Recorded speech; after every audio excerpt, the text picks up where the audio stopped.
A paz do Senhor, seja bem-vindo a mais um vídeo aqui do EBD em Foco. Eu me chamo Herberson e neste vídeo vou falar sobre a Bíblia e seus métodos de interpretação.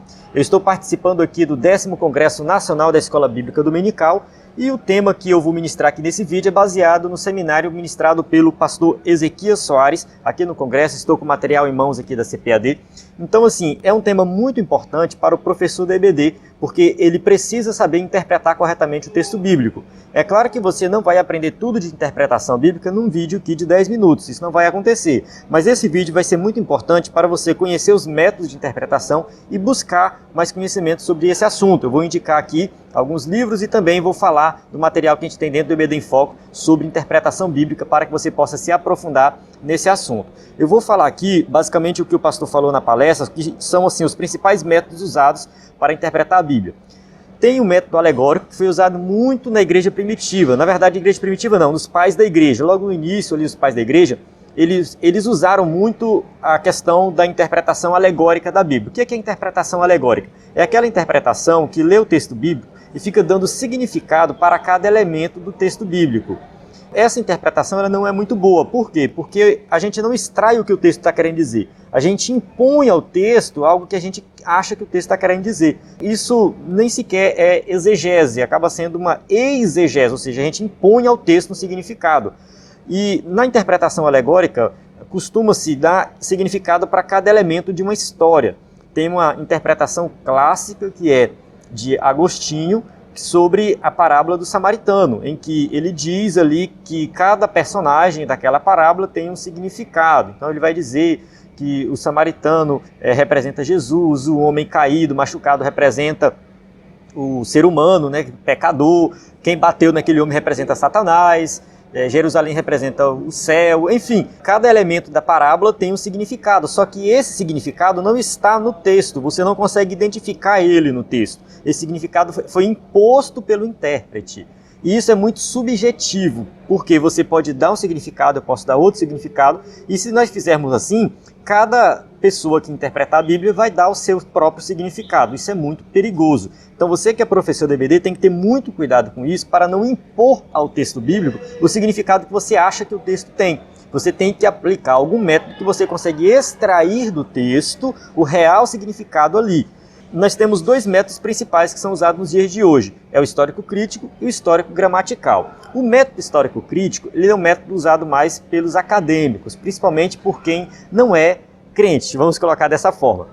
Assim, não me entenda mal, é claro que alguém que está me assistindo pode ter um conhecimento mais profundo de teologia e falar, não é bem assim, tudo mais, tem muitos crentes que usam o método histórico crítico. O método histórico crítico ele tem o seu valor, ele é importante, mas ele usa algumas ferramentas que podem não ser muito boas quando se trata de ensino bíblico dentro da igreja. Por quê? Vou explicar aqui.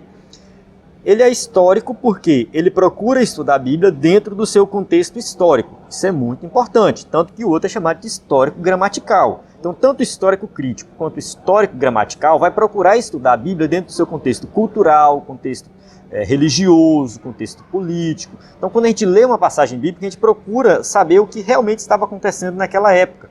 Para você entender o exílio de Israel, o exílio de Judá, o povo foi levado para o cativeiro, voltou. Você precisa compreender um pouco da geopolítica da época. Você precisa saber quem eram os grandes reinos, quem foi Nabucodonosor, quem foi Ciro, quem foi Dario, quem foi Artaxerxes. Esse contexto histórico, religioso, político, enfim, da época, vai ajudar muito a compreensão do texto. É muito importante você ter essa compreensão.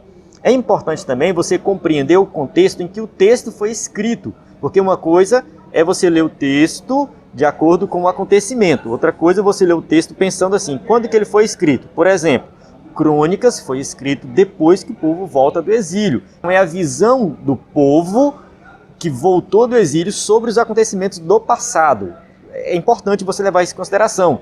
Quando você lê os evangelhos, por exemplo, os evangelhos eles foram escritos cerca de 20 ou 30 anos ou mais, anos depois que Jesus subiu aos céus. Eles foram escritos para a igreja da época, a igreja primitiva. O Evangelho de Mateus ele tem uma estrutura que é voltada para o ensino, ele é dividido em 5 seções, para ser lido na igreja e todo mundo possa compreender. A gente tem que ler o Evangelho de Mateus com essa visão, está contando a história de Jesus, que aconteceu ali no período específico, mas foi escrito cerca de 30 anos após Jesus subir aos céus para a igreja primitiva. Então, quando Mateus escreveu isso aqui, o que ele estava tentando ensinar, passar para a igreja primitiva?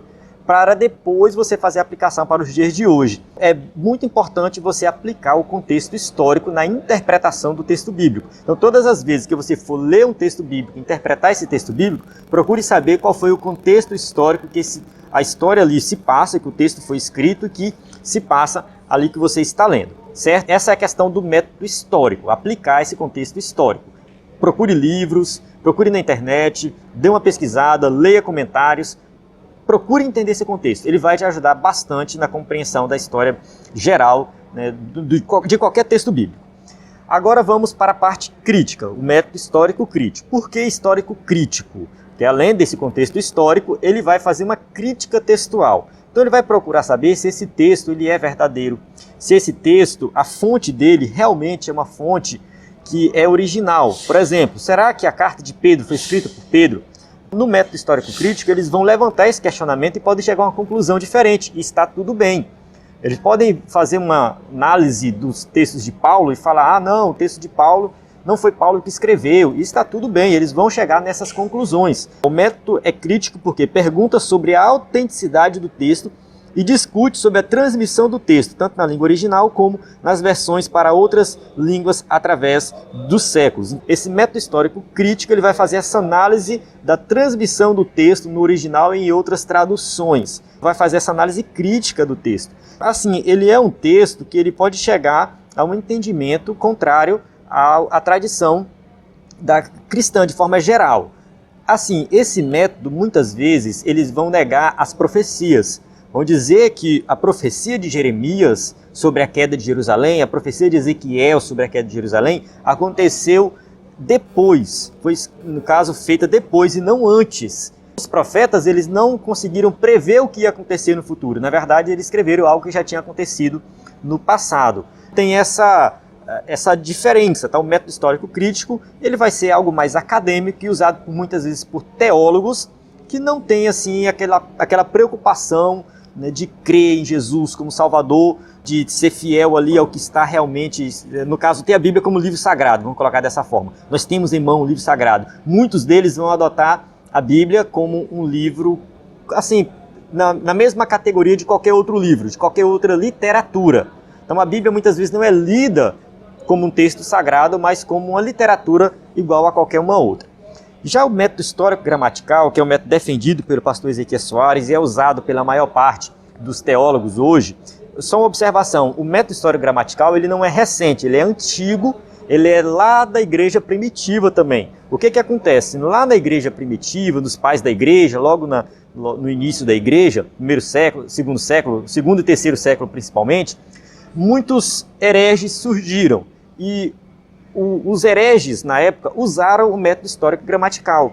E aí esse método, ele perdeu, assim, não é que ele perdeu o seu valor, mas ele ficou associado à heresia. Por isso que os pais da igreja usaram o método alegórico e deixaram de lado um pouco o método histórico-gramatical. Quando chegou na época da Reforma Protestante, esse método ele meio que foi ressuscitado. Ele fala, não, esse método é o melhor, porque além de ser histórico, como eu falei anteriormente, ele é gramatical, ou seja, ele leva em consideração o contexto que o texto se encontra, o contexto gramatical, o contexto literário, as regras gramaticais, o original, busca original, o grego, o hebraico, o aramaico, onde foi a língua que o texto foi escrito, vários significados daquela palavra em vários contextos diferentes. É uma busca pelo significado que tem como objetivo procurar saber o que realmente aquele texto quis dizer naquela época. Presta atenção, quando a gente faz uma exegese do texto bíblico, a gente está procurando saber o real significado daquele texto. O que Paulo quis dizer com isso, o que Isaías quis dizer com isso. A gente vai extrair do texto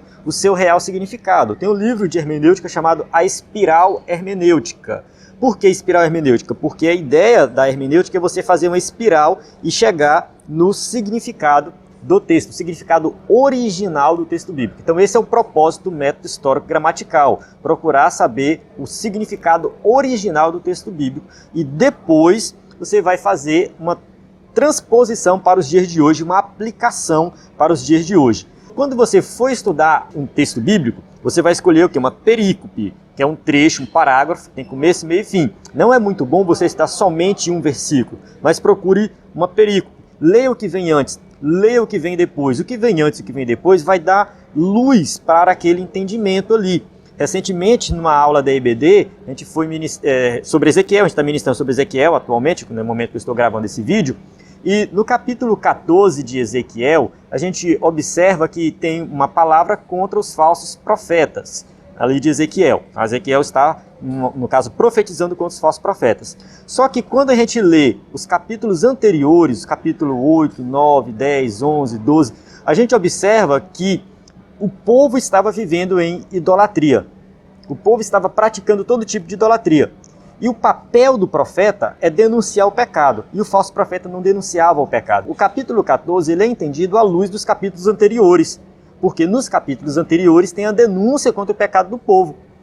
E o verdadeiro profeta vai denunciar o pecado. O falso profeta não vai. Ele vai concordar com o pecado, ele vai fazer profecias boas e tudo mais. Não, está tudo bem, tudo maravilhoso, Deus vai abençoar. Ele não olha para a questão do pecado. A gente consegue compreender o texto de acordo com o contexto. Então você lê o contexto para você compreender o que aquele texto quis dizer. Isso é muito importante para o professor de EBD. Ele tem que pegar o texto bíblico, ler o contexto para chegar ao seu real significado. Procure um dicionário, leia as palavras-chave, o original, o grego, o hebraico. Procure saber realmente o significado daquela palavra específica em várias passagens diferentes.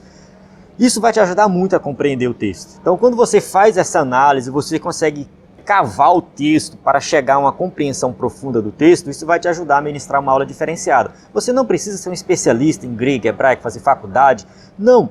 Basta você pegar alguns livros e ir estudando, lendo comentários, e você vai se acostumando com a ideia de se aprofundar mais no texto. Então sempre procure se aprofundar no texto e, por último, fazer uma aplicação do texto nos dias de hoje. Isso é muito importante, por quê? Porque a palavra de Deus ela tem que falar nos corações hoje, e a aplicação ela tem que estar interligada ao que o texto quis dizer naquela época. Você tem que ler para aquela época e transportar para os dias de hoje, mas tudo tem que estar interligado. Você não pode fazer aplicações que não têm relação nenhuma com o texto. Então, a relação do texto tem que estar realmente ali direta, tá? Quando a gente fala de falsos profetas em Ezequiel, a gente traz para os dias de hoje. Hoje a gente não tem profeta da mesma forma, nos mesmos moldes do Antigo Testamento.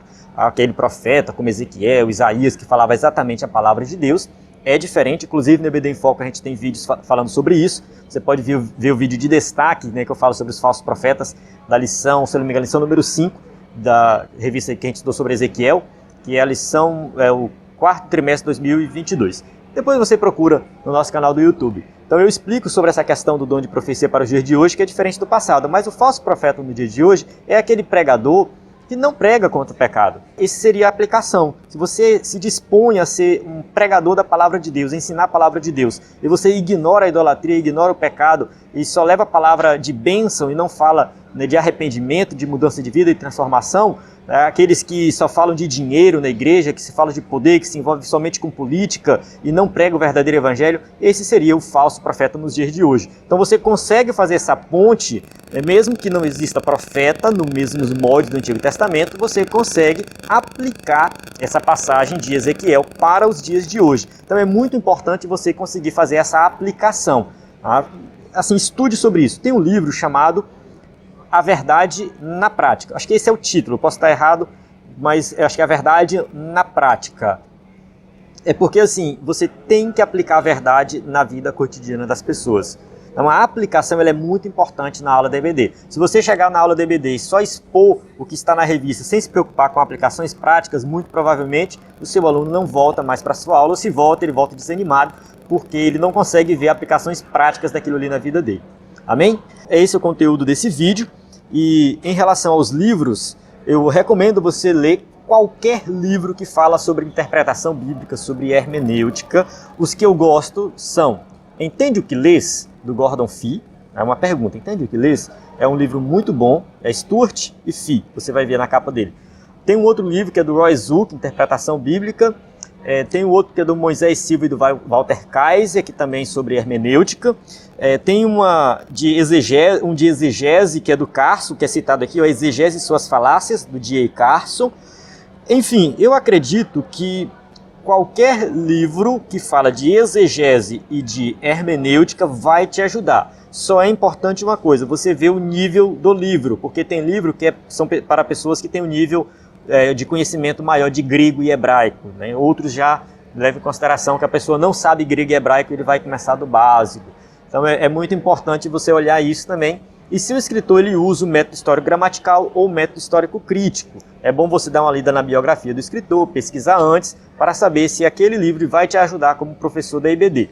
Mas geralmente os livros da CPAD sobre interpretação bíblica, editora Vida Nova, enfim, essas editoras que são mais conhecidas, Agnus, são mais tradicionais, elas vão ter livros excelentes sobre interpretação bíblica que pode te ajudar. E no EBD em Foco nós temos cursos sobre interpretação bíblica, hermenêutica, exegese, que você vai encontrar também, está disponível para quem é assinante do EBD em Foco. Se você ainda não fez sua assinatura, acesse ebdemfoco.com, lá vai ter o nosso WhatsApp, você pode entrar em contato conosco para tirar as dúvidas, mas você já consegue ver lá uma parte do conteúdo. Amém? Vou encerrar aqui, a paz do Senhor, até o próximo vídeo.